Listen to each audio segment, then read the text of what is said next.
let's get started. So I'll be talking to you, as David said, about a virtual exchange project that brought together US-based master's and TESOL students and actually adult learners of English and Afghanistan. We'll be telling you a little bit about the project, and also my colleague and assistant at the moment, but also co-author 𝙑𝙑𝙧𝙪𝙘𝙧 Kichi and I collaborated on this project from 2014 until the project had to end when the US troops left Afghanistan. And so we gathered a great deal of data, which I'll tell you a little bit about. And as we looked at that data, we found that this was more than just teacher exchange, which is what we, or teacher education, I should say, which is what we had intended, but it was that the participants were also engaged in person-to-person peace building, and I'll tell you a little bit more about that. Also give you some more information about the project, and then focus on what I think is the reason that we all do this work, which is the participants, and share their voices. So as a number of people have already talked about, virtual exchange has been shown to support the knowledge of course content, and that's true in teacher education courses. Also, virtual exchange has also been shown to offer opportunities for participants to develop what Guichon terms techno-semio-pedagogical competence, which is just a really fancy way of saying learning how to implement technology in their own classes. You were mentioning the students who were in virtual exchange wanting to do their own virtual exchange. That's a really good example. And then I don't think you can talk about virtual exchange without mentioning Robert O'Dowd, so I have to do that too. He has talked about the role that virtual exchange can play in critical cultural awareness in many, many distant settings. So thank you. And 𝙑𝙑𝙧𝙪𝙘𝙧 and I were joking about authors who cite themselves, and I'm doing that. I apologize. But again, our work has allowed us to see that teacher exchange or virtual exchange, particularly with participants in countries experiencing conflict, can challenge future teachers to examine their previous assumptions. I think we've seen that in all of these projects, but also to prepare them to better meet the needs of students whose lives are punctuated by violence in any kind of setting, refugees or people who are experiencing maybe domestic violence in their homes, students who have face challenges as they're walking to class. I think that these experiences can really develop teacher skills. So way back when 𝙑𝙑𝙧𝙪𝙘𝙧 and I first started collaborating on this project, it was a way of providing master's and TESOL students more opportunities to teach, to get some practical experience. And that's what we thought we were doing. And then a third author, we wrote a book about this project, and our third author started to look at the data we had collected, which was reflections that the graduate students had written as part of their coursework. And she started to notice and helped us to see this element of person-to-person peace building that was taking place. And so as we were thinking about peace, we started with Galtung, who I expect many people in the room are acquainted with, who talks not about negative peace, which would be the absence of violence, but rather positive peace. So collaboration and unity and empathy, and taking a systemic approach to meeting conflict and change without violence. And in our work, we look to the work of Lederac and Bruman-Collier, who have talked about peace as being evidenced by positive or preferred change at 3 different levels: the personal, relational, and structural levels. And I just want to say that dividing this change this way is sort of an academic conceit. There's a lot of interaction and overlap among these different levels, but let me give you a few examples of what these changes might look like. So at the personal level, change would be shifts in individuals' beliefs about themselves and about others, things that you've heard about in all of these presentations. shifts at the relational level, again, is something that I think we've heard about in the other presentations too, is willingness to maximize mutual understanding, to build intercultural alliances, develop relationships which enhance equity, inclusion, and justice.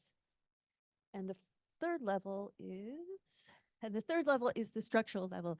It was interesting when you were talking about global citizenship and being, taking the role of advocacy. I thought was thinking about the structural level. So becoming aware of inequities that exist in the way that systems create and enable differential access, and also developing a desire to work with against and make change within these different systems.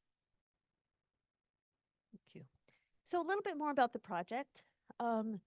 Over the total period of time, we had over 110 US-based TESOL students, and I say US-based because they came from a wide variety of countries themselves, and 110 adult learners in Afghanistan. They were paired, and I have to thank 𝙑𝙬𝙧𝙪𝙘𝙀. We did a lot of work pairing them, and I think the topic of time zones has come up a number of different times. It wasn't 16 hours, but it was 9.5. So there were lots of meetings at 6 in the morning. And actually, one of my students who worked in a restaurant loved it because he'd work in the restaurant, come home, and it was 2 in the morning. He's like, yeah, then I do my work at 2 in the morning. Like, well, whatever works. So the students were paired with the Afghan learners, and they would meet together for 10 90-minute one-on-one synchronous sessions. Just to date this project a little bit, they started with Skype. Remember Skype? Not so reliable, the Skype. And then did move to Zoom before the rest of the world moved to Zoom. And that worked a little bit better. So now let's look a little bit to the participant voices. And I have to say that choosing quotes was really, really hard. 𝙑𝙬𝙧𝙪 and I were talking about the fact that there's just so much rich data from this project. So the participants did talk about the fact that they had increased their content knowledge. They learned about grammar, and that grammar can be liberating, which I kind of like. And also, which I found this was great, that it's basically not a good idea to teach grammar in a way that's painful, and students should be able to apply. I was glad that they took that as a long-term lesson. Also, they did develop this techno-semiopedagogical knowledge. As I mentioned, most of this project took place before the world was forced to learn about Zoom. So a lot of these students had never taught online, and so they became more confident teaching online. And particularly at the beginning of the project, 𝙑𝙬𝙧𝙪 and I can tell you all sorts of stories about interruptions in the internet, Skype, and students really needing to learn how, or the participants really learning how to navigate some of those technological challenges.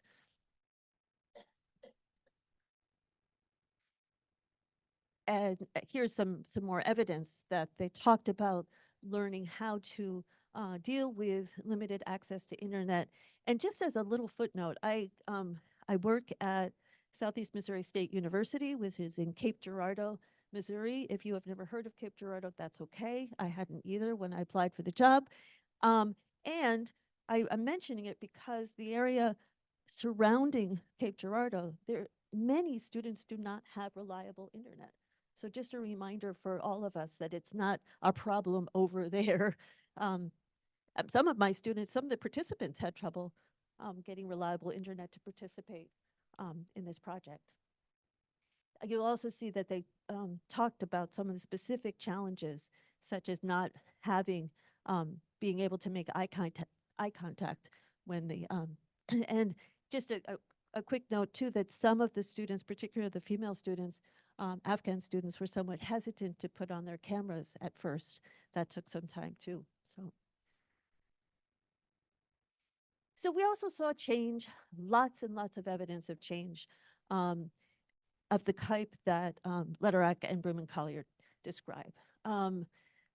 Many examples of change at the personal level, just a few talking about learning, expanding their worldview, talked about some of the commonalities that people found. And so we definitely saw that. Also, they did talk about structural, we saw a change at the structural level. The students were able to learn about life, the life of an individual in Afghanistan and their experiences, and that really allowed them to gain some insights. So, for example, one of the students talked about the state of education. Another was working with a female student who had dressed as a boy to go to school, and so that really took ideas. And I think that that's one of the really powerful things about this kind of interaction, is that it can take things that seem abstract and really make them concrete, because you're talking to a real live person. This is a very long quote, but in essence, it's just, and it was really hard to choose a relational one, and I hope maybe 𝙑𝙬𝙗 will talk also, because in our book she wrote the chapter about relational change. But that I didn't mention actually earlier that there were materials provided that the students could use if they wanted to in their sessions, but many of them found that the materials weren't a really good fit for the people that they were working with, and so there was a lot of flexibility to talk about whatever they wanted to talk about. And you can see that some of them did talk about the Taliban, talk about violence that they had faced, and you can see here this struggle within the person who's being quoted here. And that's what I meant, that there's interaction between, is this personal, is it relational? It's kind of hard to separate, that she wasn't sure how to respond to this person, even as they were building a stronger connection. So I've shared with you just a little bit from this project. I hope that you'll have questions and we can talk about it a little bit more. My own current work, I have been doing projects. Well, I've done one project with participants in Ukraine who are future teachers, so bringing together two groups of future teachers, again, thinking about working with people in countries that are facing conflict. And this particular project was a really good opportunity to think about all the things I did wrong, actually, so stay tuned. Ways that I didn't intentionally leverage opportunities for the participants to learn about each other and to talk about some of these topics that they really could explore, such as the conflict in Ukraine. And so as I'm designing a project that I hope will be in the fall, really thinking about how to deliberately leverage person-to-person peace building intentionally. And I think that it was interesting what you were saying. I might need to incorporate the Macarena, I think. But that part of it is really being able to be in touch. And I think that the synchronous option in the Afghan project was a really, really important element, that those individuals were really working one-on-one with each other. So this is actually all just a commercial announcement to sell our book. But no, I am really grateful for your time. And 4 years ago, Amy and 𝙑𝙬𝙗 and I were here. We were talking about working on this project and potentially writing about it. And so this is the book that came out of it. And I really look forward to your questions. And again, thank you for your time.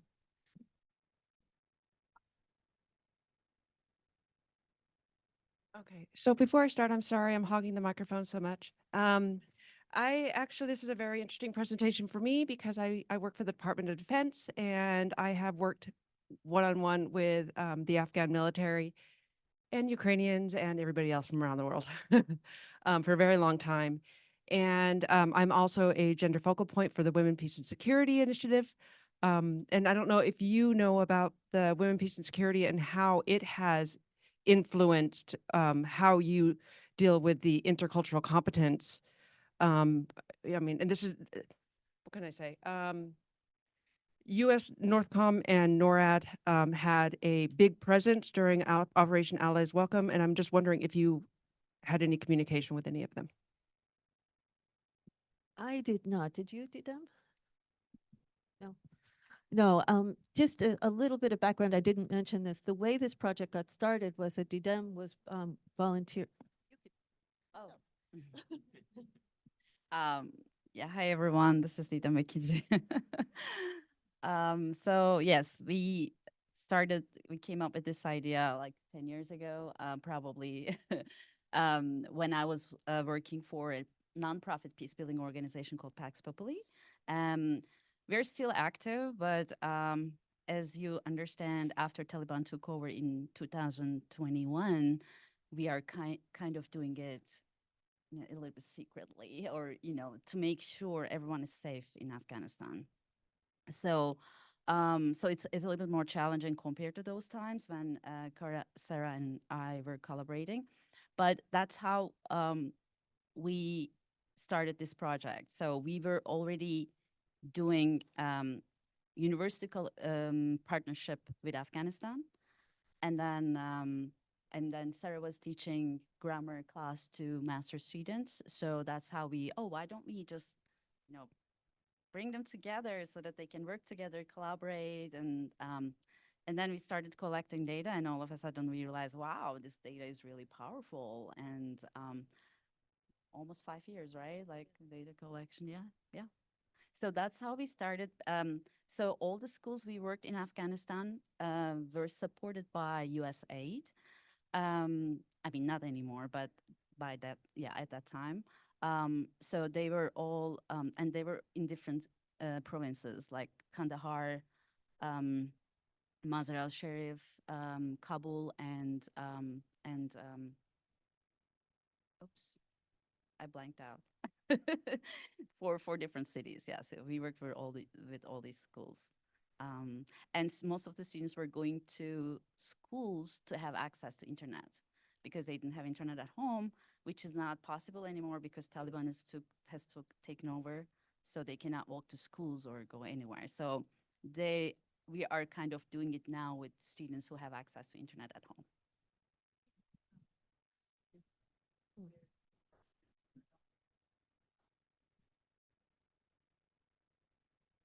No, and this, I mean, it was a very self-selecting group.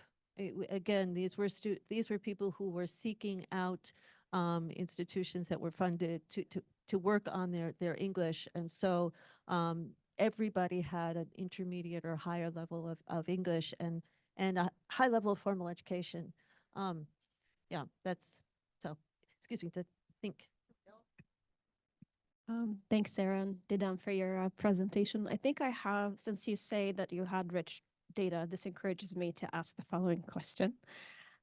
So in previous research on virtual exchange, a lot of the participants coming from vulnerable groups have also voiced out the feeling of being overwhelmed by playing the role of the expert. And I was wondering if any of your Afghan students or, from Afghanistan voiced that in your research. But thank you for asking that. And it reminds me that, again, what I have shared here is just the voices of the teacher educator or future teacher educators that, and we were able to, for the book, we did collect data from the Afghan participants while the project was going on, and this is partly to your question, excuse me, we did not collect data from the Afghan participants. It was in part just a matter of safety for them. No one said that explicitly, but I'm going to make it all about me for a second. That's something that I really struggle with. And as we were talking last night about one of my biggest concerns in working with the students in Ukraine, the students in Afghanistan, is the power differences, and also just sort of saying, hi, yeah, we want to learn about trauma. Could you tell us something? And so really how to craft situations where we were talking about this last night, about where people can share about themselves and learn through that process, as opposed to being asked to focus on one particular entity or part of their identity. So I'm really glad you asked that. We don't have any data where people said that, but I can imagine that some of them were feeling that way. And I was certainly very concerned about putting the participants in that position. Someone else had a. So thank you for your presentation, both of you, because I think we need more peace building. So I appreciate it. But to piggyback kind of my questions, almost similar or related to yours, to develop that intercultural competence, right, for students, pre-service teachers in particular, to know themselves, to then understand others, and to develop the global competence, to then lead to global competencies and global citizenship. Even when I've taken students to do COIL or virtual exchange or to study abroad in Germany in particular, is where I take my students. But I find that I have to prepare my students because in other countries, they'll know more about the US news, national affairs, political, whatever, than my US students know about our own world, our country. And then in order for them also then to prepare them about what's going on, in other countries, right? In particular, where we're traveling or who we're doing the virtual exchange with, or the COIL project. So did you also have that? Because it was related to that comment where your student felt like they didn't know how to respond, and then of course, and when I'm doing it, it's no conflict, right? Can imagine, did you have ways to prepare those students for kind of peace or negotiating that language and all of that in conflict? I think that was a weakness of the project. Excuse me, we did do an orientation. Didem was a guest speaker at the very beginning of the project, and she talked about Pax Populi a little bit, and also we shared some resources with the participants. I think that those resources were probably biased in some way, well, a lot of ways, because they're from my perspective and they're also in English. And I think that, yeah, frankly, I think a weakness of the project, which I've thought a lot about as I continue to reflect on this, with how to do some of that training ahead of time, how to talk about having difficult conversations, how to talk about not turning people into the expert. So, all I can say is I agree with you 600% and have learned a lot over the years. Yeah.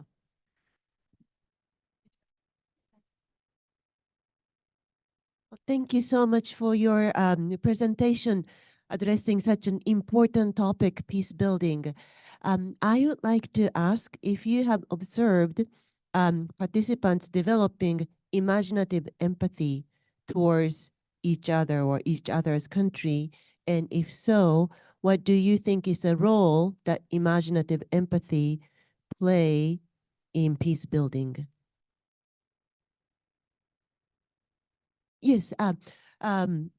For example, if let's say, earthquake happens somewhere in the world, and if it happens in my grandparents' town, I feel so worried. I want to do something. But if earthquake happens somewhere out there, I don't know anybody from that country, I would be less concerned. Maybe I don't do anything about supporting people over there. So imaginative empathy is the empathy that you feel towards people in like remote places that is not your immediate surroundings, and were participants able to feel empathy towards each other through this project.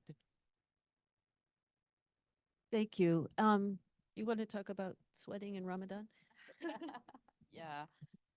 Yes, we certainly realized that there was lots of empathy going on, especially in the US side, because first of all, they started like not knowing much about Afghanistan, Afghan students, their cultures, anything. And then one of the collaborations happened during Ramadan.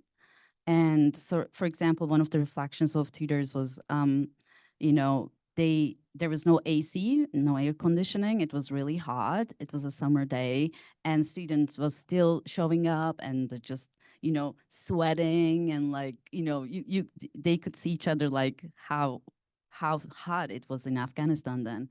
And then the tutor knew what it was Ramadan, etc. And in her reflection, she mentioned that, I could feel for my student being without water or without any food in that hot environment. He was still joining and listening and paying attention and doing things, etc. Also, there was another tutor who was talking about how privileged, she realized how privileged she was in the United States, seeing that her student was just using one pen, making sure not losing it, and then sometimes erasing and rewriting to save some paper. And so it was kind of like making aware of your privileges and also feeling for others. We certainly realize. But do you have any other examples in mind? Right. And it was interesting because I'm just thinking too, this isn't really to your question, but in 2017, we saw a lot of how people formed in groups, and there was a Ukrainian student who had formed an in-group with the Afghan student over discussing conflict and pain in their countries. So there were some really interesting connections that were made. I think we're out of time. Well, thank you, everybody. Again, I appreciate your time and your questions, and 𝙑𝙑𝙧𝙪𝙘 and I will